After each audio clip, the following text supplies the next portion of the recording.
Hello guys, welcome to another episode of Latincouver Talks. Today I'm your host. My name is Catalina and we have a special guest. She represents Vancouver East. She's also part of the NDP and she's a member of parliament. So please welcome Jenny Kwan. Jenny, thank you for being here. Yes. Well, thanks for having me. I'm delighted to be here. Thank you very much.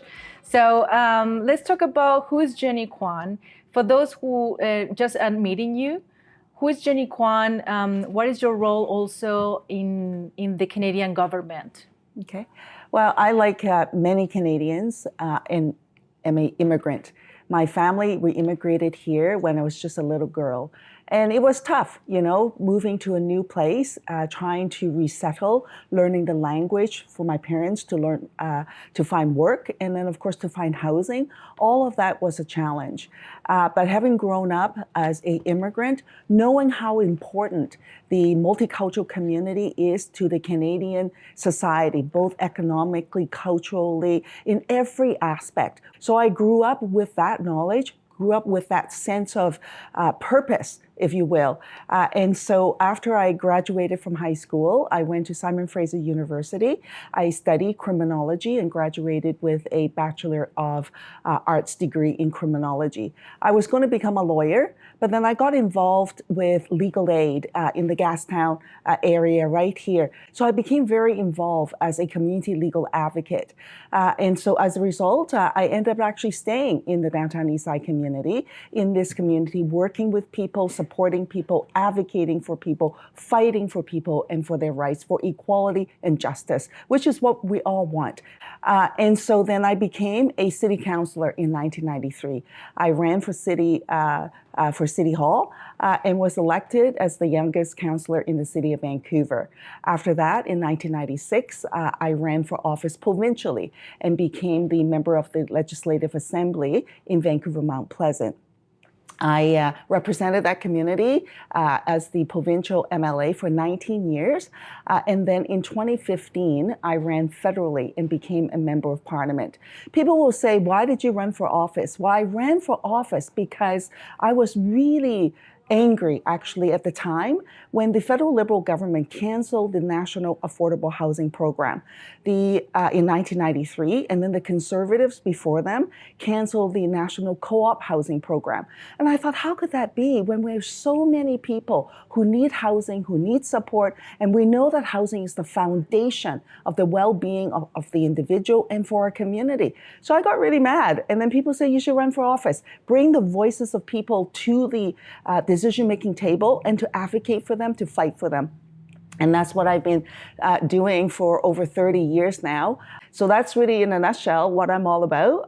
And I'm a fighter for East Van, and I fight for a voice to be heard. And let's talk about your party, the NDP. Newcomers like me, we don't know much. We're unfamiliar with the parties, how the politics works in Canada. So can you tell us more about your party, what it stands for, and also the difference between the parties?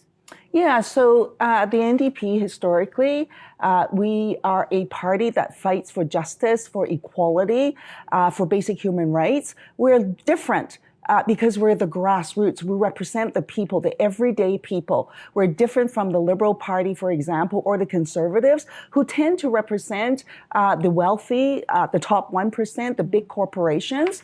They actually, the well-to-do have a direct corridor to the Prime Minister's office. They lobby them hard to try and sort of find pathways to create greater wealth for them.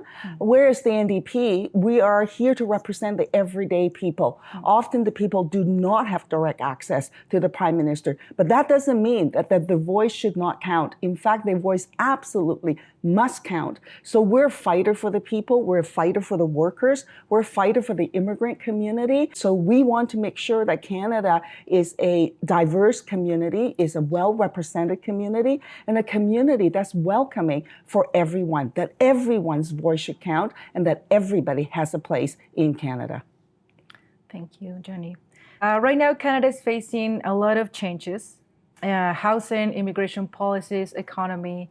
And what are your priorities today as a member of Parliament? Well, there are many priorities. Of course, right now we're dealing with Trump and the threat of the United States wanting to annex Canada.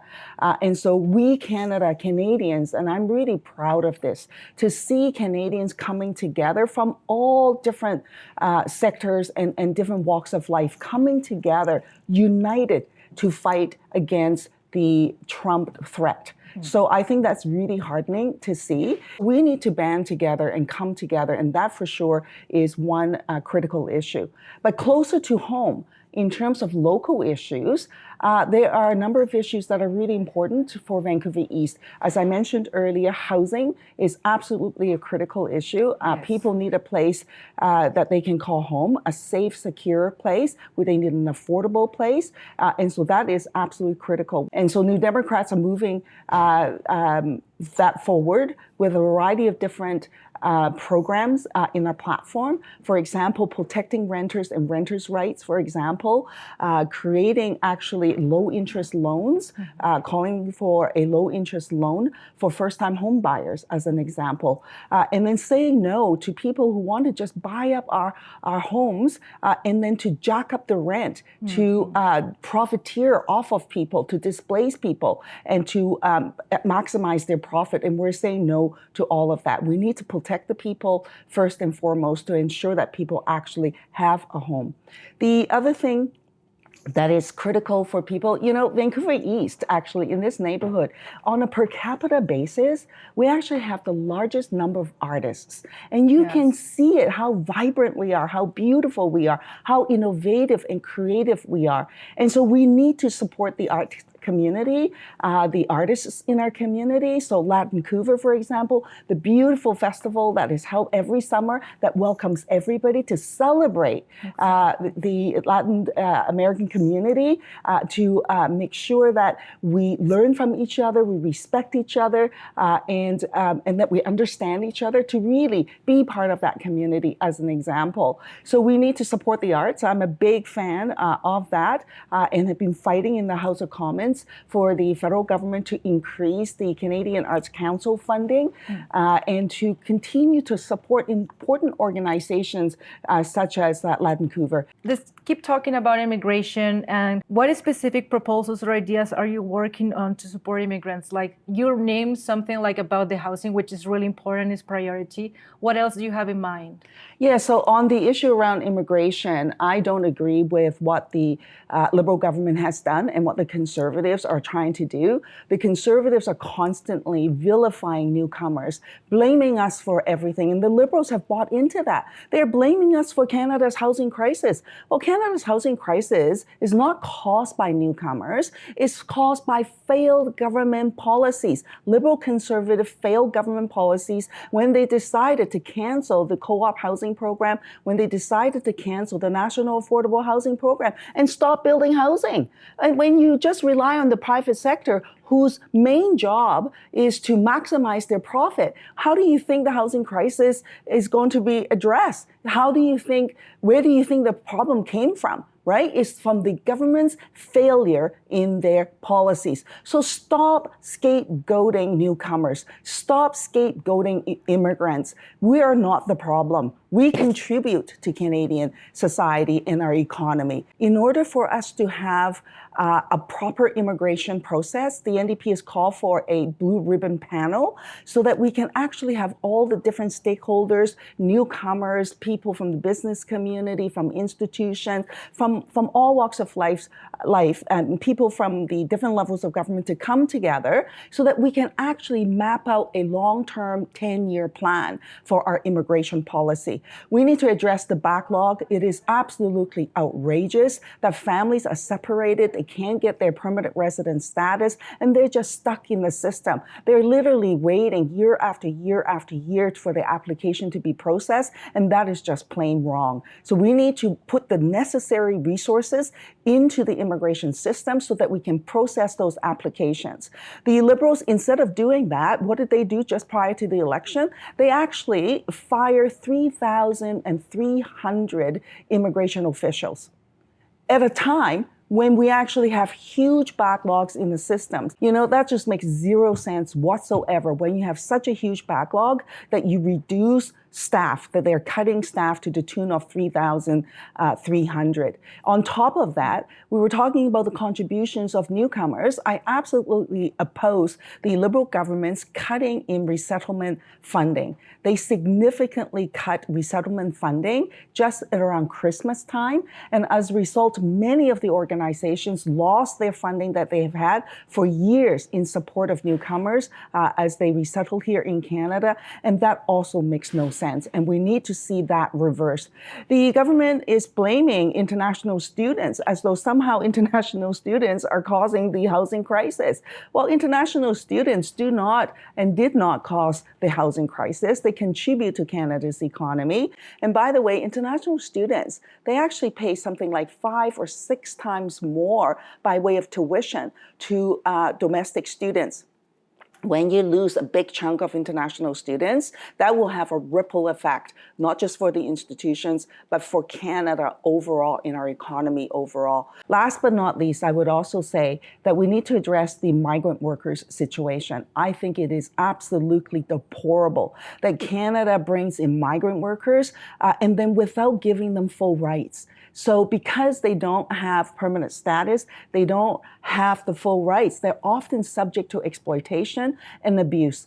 And these workers, why are they here? They are here to make a living so that they can support their families back home. They are here to support Canada's economy because we need those workers, but they should not be subject to exploitation. You know, Canada should pride ourselves as fighters for human rights, and that honors integrity and human rights for people. And so we need to make sure that our immigration system is a fair system, one that honors the workers and respects the workers, and make sure that their rights are also protected. So these are some of the things that I've been fighting for in the House of Commons. I will continue to fight for that, not only because it's important for Canada, but because it is the right thing to do.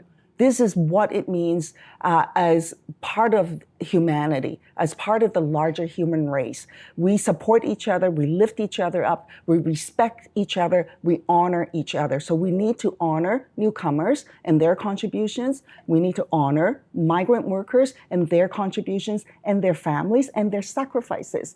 And if we take advantage of them with these faulty immigration policies, then there's shame on us. I should also say, actually, a lot of newcomers come to Canada with a lot of credentials. They come with their professional training from their home country, but somehow they're stuck in the system, and their profession, their training is not recognized. So the credential recognition really needs to be fixed, and it can't just be reliant on the profession, sector by sector, province by province, and everybody just doing different things and not really getting to the bottom of the issue. We need a national program. And so the NDP wants to see a national credential recognition program that sets the standards, that properly funds it, and that properly recognizes international professions and people who are here. Doctors should not be driving cabs. Like, we often hear this, right? We're getting into the end of the interview, but as a strong message for the Latin community, because there's a lot of people, they think their voices, they don't matter, and they're like, oh, maybe I'm not going to vote, maybe I will. What will be your message for them, especially for the Latin community? They're not so sure to go to and vote. Yeah, my message to you is that to make sure that your voice counts. And in fact, your voice does matter. Every vote matters, and you need to make sure that you choose your representative that best represent you and your values. If you value basic human rights, if you value multiculturalism, if you value the faces of the world and who you are, and the pride that Latin Canadian community brings to Canada, you want to have that voice heard. So make sure that you get engaged in your community, engage in the political process, and make sure you vote. We fought hard as immigrants for the right to vote. We didn't always have this right, but people die fighting for this right. So make sure you exercise your right. Make sure that your voice is heard, and choose a political party that best represents you. Choose a representative that will listen to you, that will make sure that they will fight for you and fight for your issues and be your voice in the House of Commons in Ottawa. Don't let anyone tell you otherwise. Your voice matters. You count. You heard that. Thank you, Jenny, so much. So to our listeners, if you want to learn more about Jenny Kwan, you can visit her website or social media. It's going to be right here.